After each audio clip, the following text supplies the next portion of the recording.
এইটা হচ্ছে দ্বিতীয় পর্ব। আমি হুজুরের টাকা চুরি করেছি, এটা অনেক বড় গুনাহ। কালকে আমি ওনার কাছে ক্ষমা চাবো। এই তুই তোর ব্যাপারে হুজুরকে কিচ্ছু বলিস না, না হলে কিন্তু হুজুর তোকে অনেক মারবে। হ্যাঁ, এইটা ও ঠিক বলতেছে। যদি আমি হুজুরকে বলে দেই তাহলে তো হুজুর আমাকে অনেক মারবে। বলবো না আমি। ওকে আমি আমার কাছে বন্দি করেছি। হা হা হা। কালকে তো চোর বেঁচে গিয়েছিল, কিন্তু আজকে চোর বাঁচতে পারবে না। এই যে এটা হলো জাদুর পানি, যে করেছে চুরি তার কিন্তু আজকে অবস্থা খারাপ হবে। এই পানি তোমাদের তিনজনকে এক এক করে খাওয়াবো, আর যে চুরি করেছিল তার কিন্তু আজকে এই পানিটা খেয়ে অবস্থা খারাপ হয়ে যাবে। এই নাও।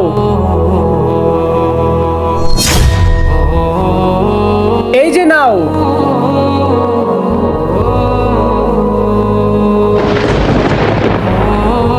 এবার তুমি খাও।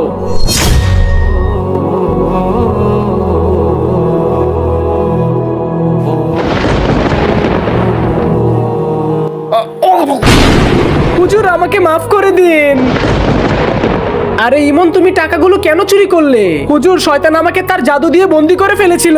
একটা কথা মনে রাখবে, শয়তান কিন্তু আমাদের দুশমন। ওরা সবসময় আমাদের খারাপ চাইবে।